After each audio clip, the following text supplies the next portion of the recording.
Hey there friends, Kathy Powell here with the Maryland Home Life team. If you're thinking about selling your home and buying a foreclosure or not, this week's episode is for you. My husband and I made some classic first-time seller mistakes, and I don't want you to do the same. So mistake number one, over-promising.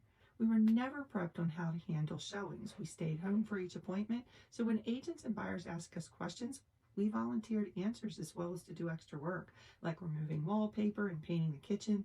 And of course, when the offer was submitted, they put that in the contract. And since we said we'd do it, we felt obligated. Don't stay in the home with potential buyers and their agents. Give them privacy to walk around and focus on your home. Avoid volunteering extra work. And if the agent has questions, have them ask your agent. And if the buyers want something, they can put it in the offer as part of the contract negotiation. Mistake number two, understanding the process. We didn't realize we could list our home contingent on finding a new one.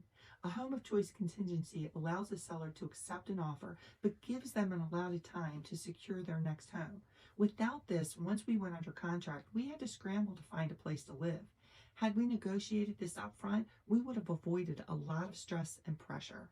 So make sure you ask questions, lots of them. Think about your needs and make a game plan with your agent. Mistake number three, no rent back agreement. We assumed we'd have time to move after settlement. Wrong. 3 days before closing, we found out that we had to be out the day of closing. With 2 kids and a foreclosure to renovate and nowhere to go, it was chaos. Never assume, always clarify your moving timeline, and if needed, consider a rent back option to ease transition stress. It's best to do this during the initial contract negotiation, even if you don't use it. Mistake number four, attending the buyer's home inspection. Again, we weren't advised that we might not want to be present during the buyer's home inspection, and our agent didn't attend either. We ended up sitting awkwardly with the buyer's agent while the buyers and the inspector scrutinized every detail of our home. Trust me, this is not the best idea. It's best not to be present, as it can lead to awkward situations. If the buyer wants to negotiate repairs, they can do that afterwards.